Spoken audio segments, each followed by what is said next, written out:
mostrando o raio-x, ele começou a explicar o que havia acontecido. Ele disse: ontem você esmagou na calçada da sua casa completamente o tornozelo esquerdo. Você esmagou e eu tentei juntar os ossos, mas faltam pedaços de ossos na parte da frente da sua perna. Nós colocamos dos lados da sua perna 2 fios de platina de 30 centímetros cada um. E no seu tornozelo, no meio, em frente, nós colocamos e encaixamos 2 parafusos de lado. Mas o que eu aprendi como médico não foi o suficiente. E olhe que eu sou um dos melhores médicos que São Paulo tem, ele disse. Mas não foi o suficiente. A sua perna apresentou um foco de infecção. A sua perna agora irá apodrecer. A sua perna agora irá cheirar mal. E ela vai morrer. E antes que você perca a sua perna e a sua vida junto, nós precisamos ainda hoje amputar a sua perna. Essa notícia me causou angústia, me causou medo, mas me fez lembrar de um dia, dessa história que eu li para você há minutos atrás. Quando aquele garoto havia morrido, é que Jesus entra na cidade daquela viúva e dá vida para aquele menino. Portanto, não importa como esteja a sua vida ou a minha hoje. Não olhe para as circunstâncias. O Deus dos milagres, Ele faz o milagre acontecer segundo o plano dEle, segundo a sua vontade, segundo o que é melhor para a glória dEle. Portanto, naquele momento era o momento e a oportunidade que Deus havia dado a mim e a minha família de testemunharmos e exercitarmos a fé que nós tínhamos esse Deus. É tão fácil falar do seu amor, é tão fácil pregar a sua bondade, mas para onde você vai quando vem a tempestade? Para onde você vai quando os acidentes de carro acontecem? Quem você busca em meio à tristeza e à noite escura de sua vida? Como eu te disse, eu aprendi muito cedo a buscar Jesus. E naquele momento eu olhei para o médico e eu disse, com lágrimas nos olhos, eu não posso amputar minha perna. Ele disse, mas por que você não pode amputar sua perna? Pessoas fazem isso todos os dias. Nós vamos encomendar nos Estados Unidos uma perna mecânica ótima para você. Você não vai deixar de se casar por isso. Eu disse, doutor Queiroz, eu não posso. Primeiro porque o Senhor não me avisou que o acidente iria acontecer. Isso foi ótimo, porque eu teria ficado nervosa antes. Mas eu sei de uma coisa. Ele não me revelou, não me deu um sonho. Eu não sabia que isso ia acontecer. Mas a partir do momento que aconteceu, Ele estava lá. Ele está no controle. E eu não posso permitir que um médico como você determine que a minha perna vai sair ou ficar. Eu preciso falar com Deus a respeito disso. Ele soltou uma gargalhada muito alta e gostosa e disse, eu até acredito, menina, que Deus exista. Mas se Ele existe, Ele tem mais coisas para fazer. Ele está mais ocupado do que sair por aí emendando ossos de uma garota que sentou na calçada para esperar os seus amigos no domingo pela manhã. Eu até acredito que Deus exista, mas saiba de uma coisa, eu estudei para ser médico. Eu sou um dos melhores, eu sou competente, eu sei qual é o milagre que nós precisamos realizar na sua perna. Ela já apresenta um grande foco de infecção. Ela agora vai apodrecer e você pode morrer junto com ela. Você não tem amor à vida, já que você é uma pessoa cristã, não ama a vida. Eu respondi para ele, sim, eu amo a vida. E Deus é o autor da vida. Mas eu prefiro conversar com Deus primeiro. Ele então angustiado, fez assim nas suas mãos, passou a mão na testa e disse, então está bem, como você se comunica com Deus? Você escreve para Ele, você telefona, você manda cartas, você manda um telegrama, como você se comunica? Eu disse, Ele está aqui agora, ouvindo a nossa conversa. Eu preciso apenas de um tempo para que eu possa conversar com Ele e entender e me inteirar o que está acontecendo. Ele olha no relógio, olha num calendário que estava na parede e diz, você mande um recado para o seu Deus. Diga para ele que o Dr. José Queiroz disse que ele tem 8 dias para vir a esse hospital e realizar o tal do milagre que você está pedindo a ele. Se ele não vier, eu entro em ação com o milagre que eu tenho para você. Você vai ser feliz. Você vai compreender com o tempo que perder uma perna hoje não é nada hoje em dia.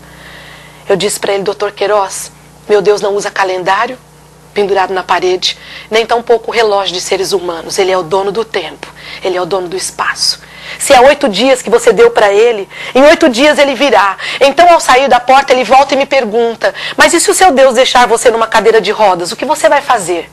Eu disse, eu vou porque Ele disse que eu devo ir. Mas o que eu não posso permitir é que seres humanos me digam o que fazer da minha vida. Vamos deixar que Ele decida a minha vida da forma que Ele achar que deve. Porque eu sei que Ele me ama demais, ama você demais e quer o melhor para todos nós nessa situação. Se for a cadeira de rodas, a amputação, a solução, o meu Deus sabe se eu aguentaria isso e se Ele permitiria isso, porque Ele pode usar ainda isso para a sua glória. Aquele dia começaram a contagem regressiva dos 8 dias. Foram os 8 dias mais longos de minha vida. E eu confesso a vocês que os dias não terminavam.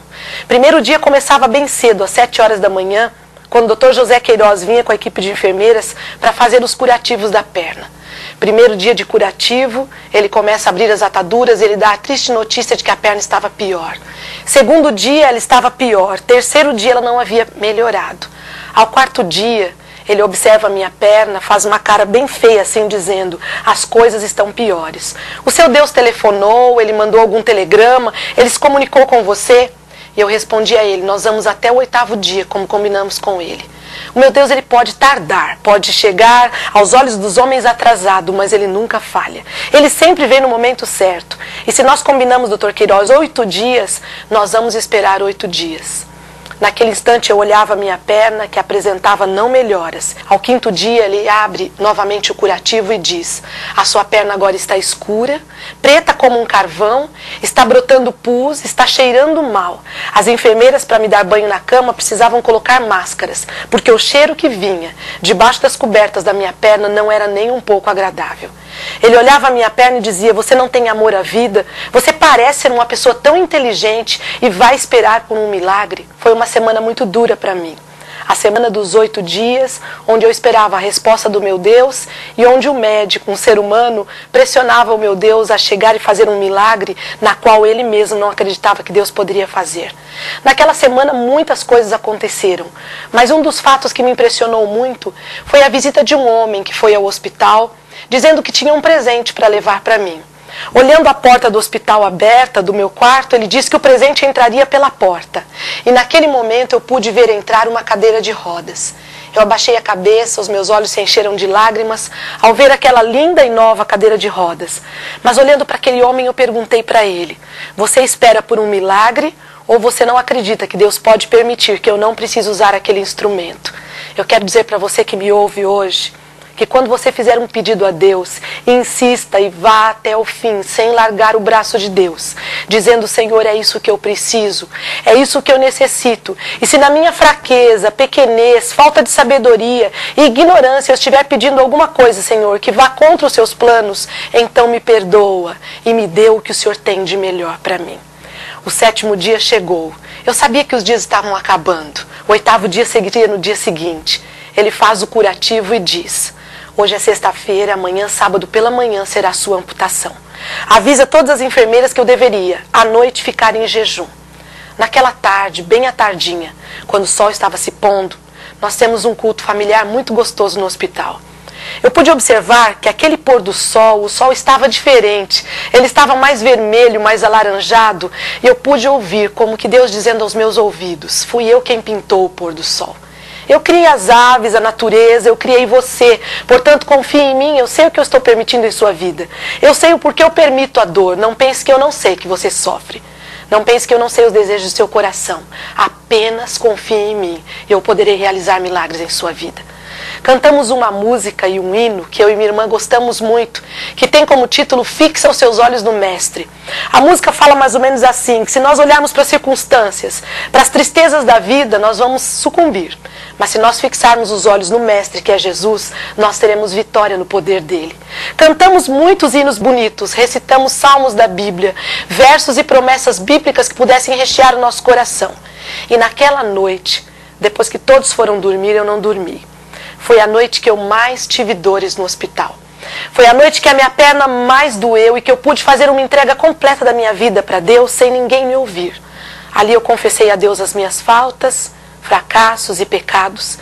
Eu disse para Deus que eu gostaria de ser uma pessoa melhor. Eu disse para Deus que eu gostaria de que Ele pudesse usar o meu milagre para louvor e honra e glória dEle, mas para ajudar outras pessoas, que quem sabe passariam pelo mesmo que eu passei ou até pior e precisariam de uma palavra de ânimo para saber que Deus opera milagres na vida da gente. E naquela noite eu resolvi entregar mais uma área da minha vida que eu ainda não havia entregue ao Senhor.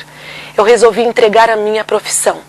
Eu estudava química naquela ocasião e resolvi mudar para o magistério, onde eu seria uma professora. Sendo professora e trabalhando diretamente com gente, com pessoas, eu entraria com facilidade na casa dos alunos. Poderia levar a mensagem do amor de Deus, contar o meu milagre e o meu testemunho e dividir uma palavra de ânimo, de força com essas pessoas. Entreguei então a Deus esta parte da minha vida. E foi aí que naquela noite escura, tão cheia de dor, eu fiz a entrega completa do meu ser para Deus. E eu disse: Senhor, me usa.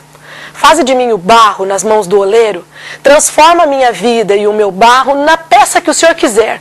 A noite passou e enfim chegou a manhã de sábado, tão esperada.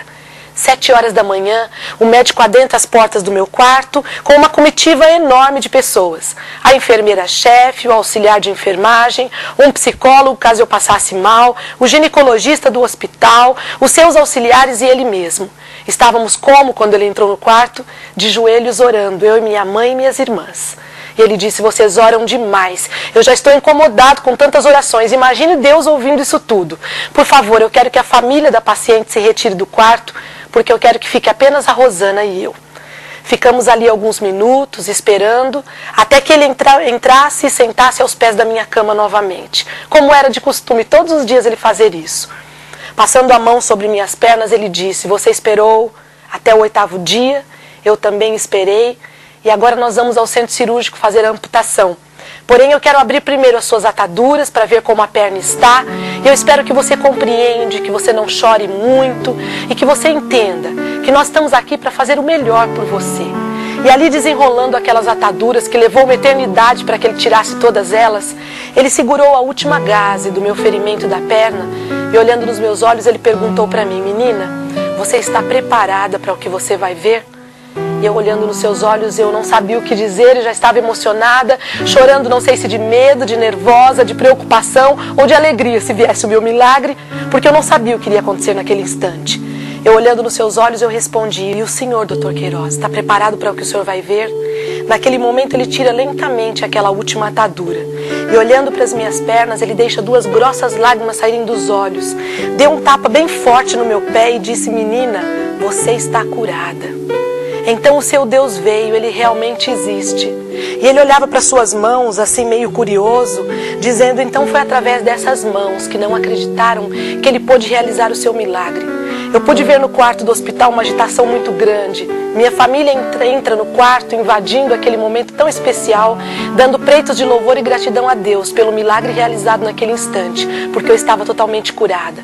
A perna que ora estava escura, brotando pus, cheirando mal, o médico passava a mão de um lado para o outro, pois ela já não estava mais escura, já não cheirava mal mais, já não estava mais brotando pus, e sim estava lisinha, pronta para recomeçar a sua vida. O cirurgião plástico procurava uma máquina fotográfica. A Tita, a enfermeira-chefe do hospital, colocava um travesseiro no rosto e chorava alto, convulsionada. Naquele momento todos estávamos felizes. O médico volta até perto da minha cama então e diz assim para mim, você é cristã, o que acontece em sua vida, você possui um guia? Eu disse, mas por que você está perguntando isso? Eu sou cristã, você sabe disso. Eu aguardo a volta do nosso Senhor Jesus Cristo para buscar a todos nós, para um dia morar num lugar onde não teremos mais acidentes de carro, nem tragédias, nem tristeza. Mas por que você me disse isso? Ele disse, porque nós éramos 3 pessoas ao te operar no centro cirúrgico, mas éramos 4 pessoas. Eu vi um homem caminhando entre nós. Eu disse, como ele é esse homem? Me fale mais sobre ele. Como era a cor do seu cabelo? Que roupa ele usava? E ele disse, eu não sei. Eu só sei que o seu braço e a sua mão vinha quando eu pegava o instrumento para terminar de te operar. Aquela mão poderosa vinha comigo. Ele não me deixava ver o seu rosto, era alto e usava roupas claras. Rosana, quem era este homem? Eu respondi para ele, era o meu anjo da guarda. Apenas um dos milhares que Deus comissionou a estar me guardando num momento tão difícil da minha vida, ao ser operada por um homem que tinha mãos excelentes e poderosas como a sua, mas que não confiava no poder do nosso Deus. Dr. Queiroz, esse Deus está presente na sua vida. Esse anjo da guarda vai onde você vai, cuida de você onde você está. E naquele momento, ao conversarmos, ele disse, está bem, o seu milagre aconteceu, mas eu quero te contar o que vai acontecer com sua perna agora. Com o passar do tempo, a sua perna vai ficar assim meio que entrevada, sem poder se movimentar. Você terá muitas dores. Você nunca mais poderá subir e descer escadas normalmente como uma pessoa normal. Você não poderá mais andar de bicicleta.